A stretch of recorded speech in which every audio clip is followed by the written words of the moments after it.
Hello students, I am Mohit Sharma. आशा करता हूँ आप सभी अच्छे होंगे, स्वस्थ होंगे। देखिए, बीएससी सेकेंड ईयर के काफ़ी स्टूडेंट्स के मेरे को कंटिन्यू कॉल और मैसेजेस आ रहे हैं कि सर आप हमें रियल पढ़ाएं, रियल पढ़ाएं, रियल पढ़ाएं।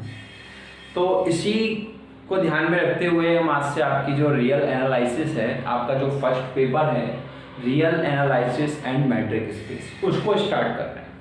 लेकिन इसको स्टार्ट हम तभी करेंगे तब स्टूडेंट्स इन क्लासेस को अच्छे से देखेंगे, अच्छे से अपने नोट्स प्रिपेयर करेंगे।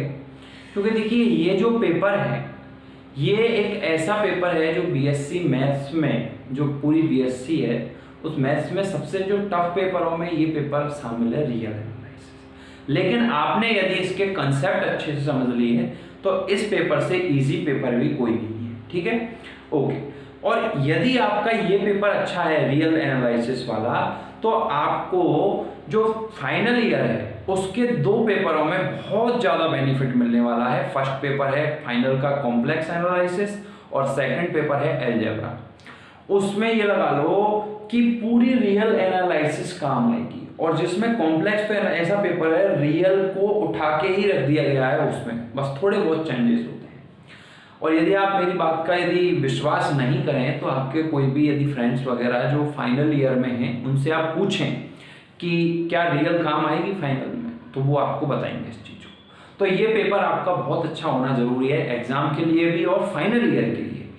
अब बात आती है आपके एग्जाम की। स्टूडेंट्स को काफ़ी कंफ्यूजन है कि सर हम प्रमोट हो जाएंगे। देखिए, फर्स्ट ईयर वालों के तो प्रमोट होने के चांसेस बन रहे हैं, 99% चांस हैं फर्स्ट ईयर वालों के प्रमोट होने के। लेकिन सेकंड ईयर वालों के प्रमोट होने के चांस कम हैं। चांस तो हैं लेकिन कम हैं। क्यों कम हैं? इसके पीछे रीजन ये है कि आप ऑलरेडी फर्स्ट ईयर में प्रमोट हो, यदि आपको सेकंड ईयर में भी प्रमोट कर दिया जाए तो आपने तो कोई एग्जाम ही नहीं दी और आप सीधे फाइनल ईयर में हो गए। तो आपको जो नंबर है, वो जो परसेंटेज आपके बीएससी में बनेगी, वो क्या ओनली फाइनल्स के मार्क्स पे बनेगी? ऐसा तो पॉसिबल नहीं है। तो अभी वैसे कोई ऑफिशियली अनाउंसमेंट हुई नहीं है। हाँ, यूपी में जरूर फर्स्ट ईयर और सेकंड ईयर वालों को प्रमोट कर दिया गया है, आज के न्यूज़पेपर में आपने पढ़ा होगा। लेकिन अभी राजस्थान में ऐसी कोई भी इंफॉर्मेशन नहीं आई है और बहुत ही जल्दी आएगी। ठीक है, फाइनल के तो होंगे ही एग्जाम, सेकंड ईयर के भी होने के चांसेस हैं। तो इसी को ध्यान में रखते हुए आज से हम आपके पेपर स्टार्ट कर रहे हैं। लेकिन इसको हम कंटिन्यू तभी रखेंगे, मैं आपको क्लियर बोल दूं, जब स्टूडेंट्स इन क्लासेस में इंटरेस्टेड होंगे, ध्यान से पढ़ेंगे, सारे अपने कंसेप्ट क्लियर करेंगे। आप जो मेरे से ऑफलाइन पढ़े हैं वो अच्छे तरीके से जानते हैं कि मैं बिल्कुल कंसेप्ट क्लियर करके सारी चीज़ों को बताता हूँ आपको। ठीक है, ऑफलाइन में भी मैंने आपको जो सेकंड पेपर है डिफरेंशियल इक्वेशन वाला, वो करवाया हुआ है।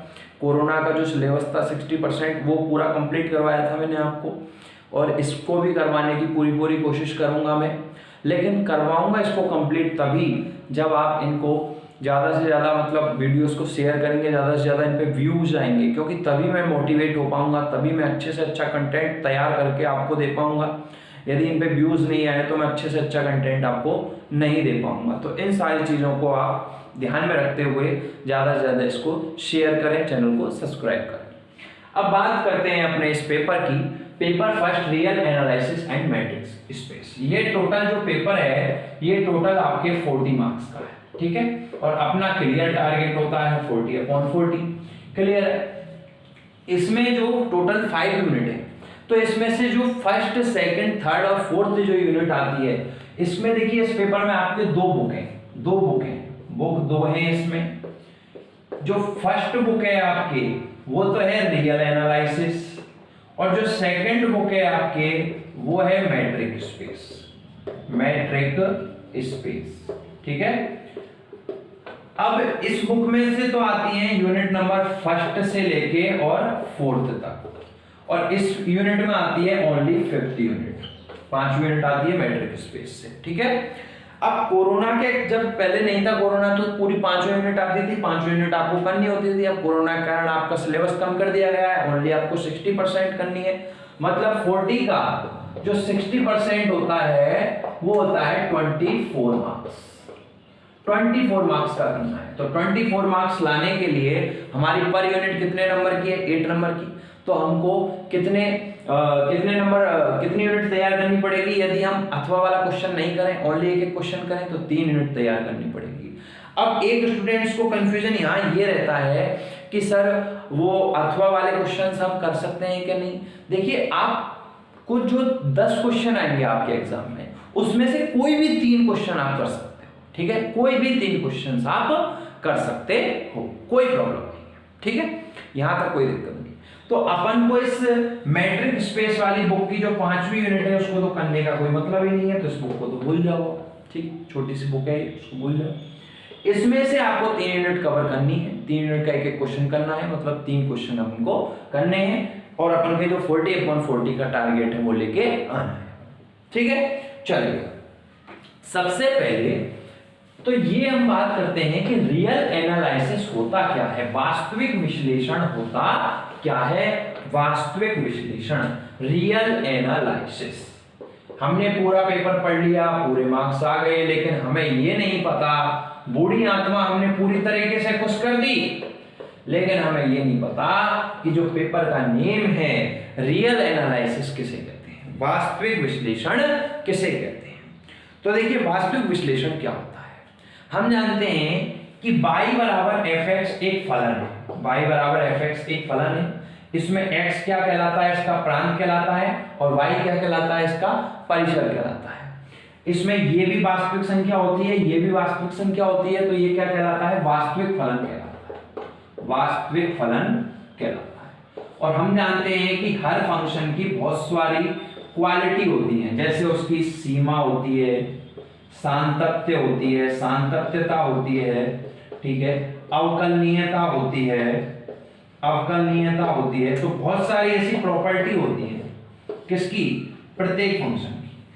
तो वास्तविक विश्लेषण किसे कहते हैं? कि गणित की वह शाखा जिसमें वास्तविक फलन y बराबर fx तथा उसके जो गुणधर्म हैं, जैसे सीमा, सांतत्य, अवकलनीयता, गुणधर्मों तथा वास्तविक फलन के संपूर्ण क्षेत्र का अध्ययन किया जाता है, गणित की उस शाखा को हम वास्तविक विश्लेषण यानी रियल एनालिसिस कहते हैं।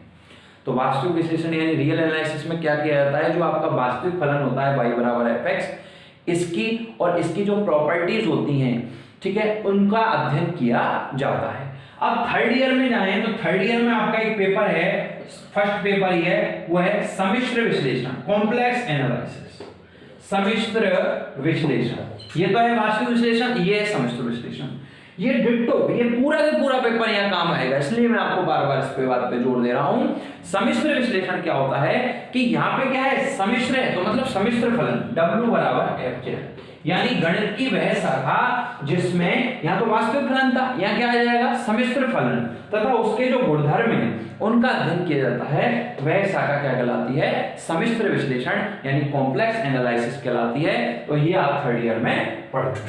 तो अभी तो अपन वास्तविक विश्लेषण पढ़ रहे हैं, तो गणित की वह शाखा जिसमें वास्तविक फलन और उसके जो गुणधर्म है, अर्थात वास्तविक फलन के क्षेत्र का गणित की जिस शाखा में अध्ययन करते हैं, वो वास्तविक विश्लेषण कहलाती है, ठीक है। अब इस बुक को पढ़ने से पहले देखिए, ये कंप्लीट जो है वो लैंग्वेज यानी थ्योरेटिकल बुक है। आपने फर्स्ट ईयर में रियल एनालिसिस पढ़ी है, वो भी कंप्लीट थ्योरेटिकल बुक थी, और ये भी कंप्लीट थ्योरेटिकल बुक है, ठीक है। तो इसमें कंप्लीट थ्योरी ही थ्योरी है, तो इसको अपन ध्यान में रखेंगे और थ्योरी को बहुत अच्छे से क्लियर करेंगे। देखिएगा, सबसे पहले एक चीज आती है, वो है नंबर सिस्टम। देखिए, अभी मैं आपकी यूनिट स्टार्ट नहीं कर रहा हूं, अभी आपको इसके जो कुछ बेसिक हैं उन बेसिक्स को मैं आपको क्लियर करूंगा, एक एक चीज को आपको क्लियर करूंगा, जिससे आपको इसकी कंसेप्चुअल नॉलेज मिले, और कंसेप्चुअल नॉलेज ही मेन होती है, रटना पिटना तो अपने यहाँ होता ही नहीं है, ठीक है।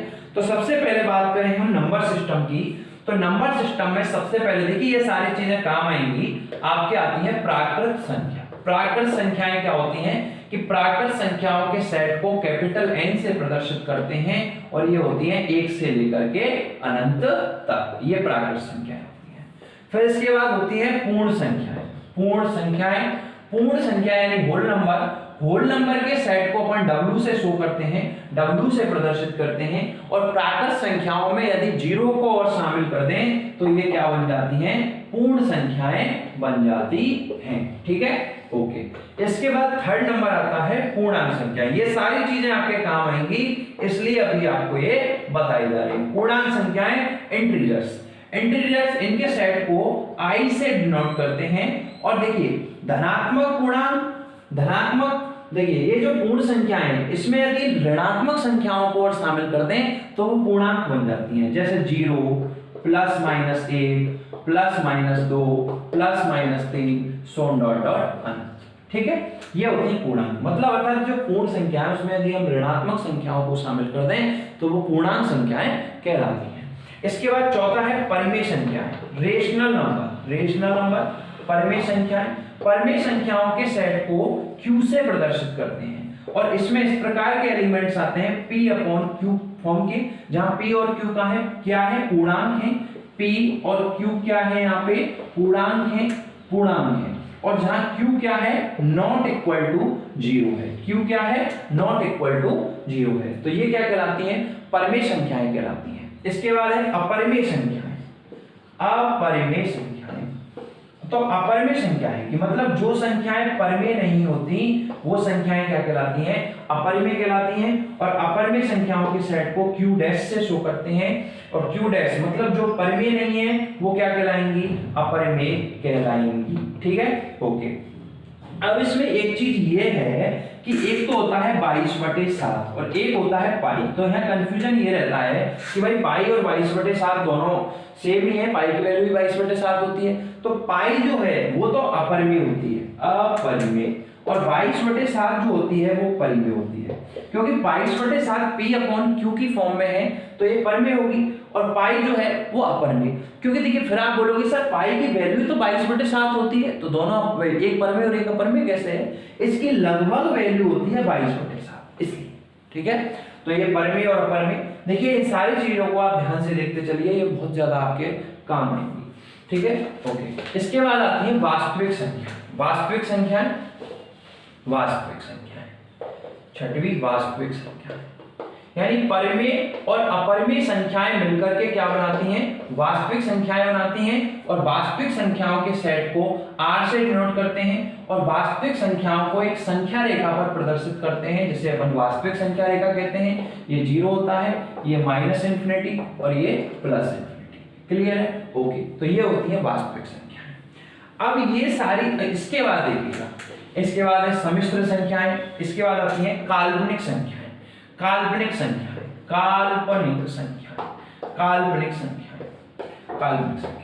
जैसे मान लीजिए मैंने बोला -1, अब ये -1 है, लेकिन मैं यदि इसको अंडर रूट में लिखूं तो ये क्या कहलाएगी, काल्पनिक संख्या बन जाएगी। जैसे मतलब अर्थात ऋणात्मक संख्याओं को हम यदि अंडर रूट के अंदर लिख दें तो वो क्या बन जाती हैं, काल्पनिक संख्याएं बन जाती हैं। और यहाँ पर एक नोटेशन यूज में होता है आयोटा की वैल्यू होती है अंडर रूट -1। तो ये -1 हो गया, इसको बोल सकते हैं अपन 2 आयोटा, इसको बोल सकते हैं 3 आयोटा। ठीक है, ओके। फिर आती हैं हमारे सम्मिश्र संख्याएं। सम्मिश्र मतलब मिश्रण।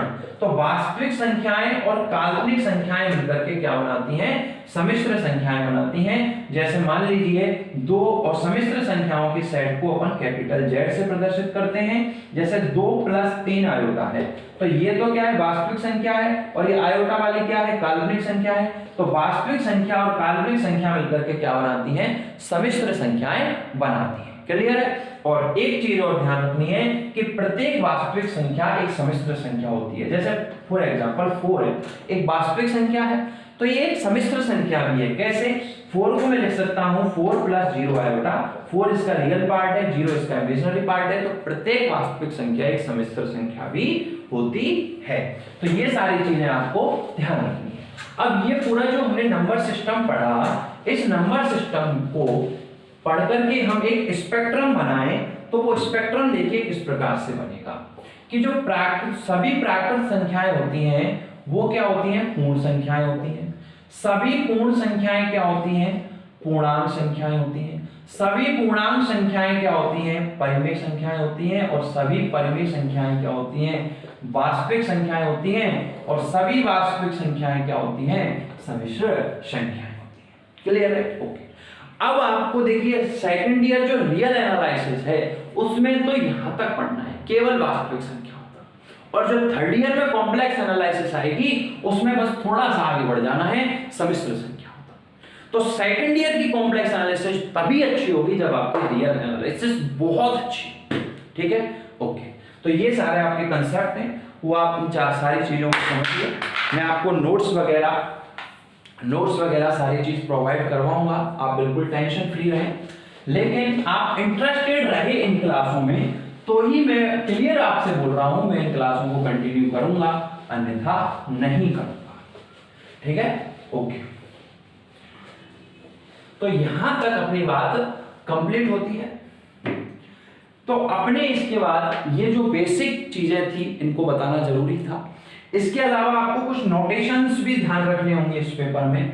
जैसे ये नोटेशंस है, ये होता है बिलोंग्स टू का। जैसे आपने फर्स्ट ईयर डिस्क्रीट में पढ़े, जैसे मैं बोलूं x बिलोंग्स टू r, तो इसका मतलब क्या है कि x जो है वो एक वास्तविक संख्याओं का जो समुच्चय है उसमें विद्यमान करता है, मतलब x एक वास्तविक संख्या है। तो ये साइन होता है बिलोंग्स टू का।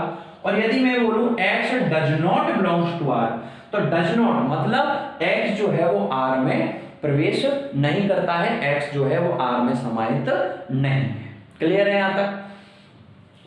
इसके अलावा ये सारे नोटेशंस आप जानते ही हैं, ये ग्रेटर इक्वल होता है, ये लेस इक्वल होता है। ठीक है? ओके। और एक जो नोटेशंस होता है वो होता है फॉर ऑल, ये होता है फॉर ऑल का। ठीक है? फॉर ऑल का नोटेशन होता है। और एक होता है इफ, ये होता है इफ। मैथ में इफ को इस तरीके से शो करते हैं। तो ये कुछ नोटेशंस हैं जो आपके बुक के फर्स्ट पेज पे आपको दे रखे हैं, आप इनको नोटेशंस को एक बार देख लें। क्योंकि देखिए आप यदि पढ़ रहे हैं चीजों को तो बहुत अच्छे से बिल्कुल कंसेप्चुअल पढ़ें, जिससे आपके लिए नॉलेज है वो काम है। आप एग्जाम के लिए ही नहीं पढ़ें। यदि आप कंसेप्चुअल पढ़ोगे तो एग्जाम में तो ऑटोमेटिकली अच्छे नंबर आएंगे ही आपके। ठीक है? तो इन सारी चीजों का आप ध्यान रखें। और कल से हम जो आपकी फर्स्ट यूनिट है वो स्टार्ट करेंगे। सारी पहले यूनिट का पूरा डिस्क्रिप्शन देंगे आपको। और देखिए मैं फिर बोल रहा हूँ, मैं तभी इन क्लासेस को कंटिन्यू करूंगा जब स्टूडेंट्स इनमें इंटरेस्टेड रहेंगे। तो इसलिए ज़्यादा से ज़्यादा इनको शेयर करें वीडियोस को और चैनल को सब्सक्राइब करें। Thank you so much.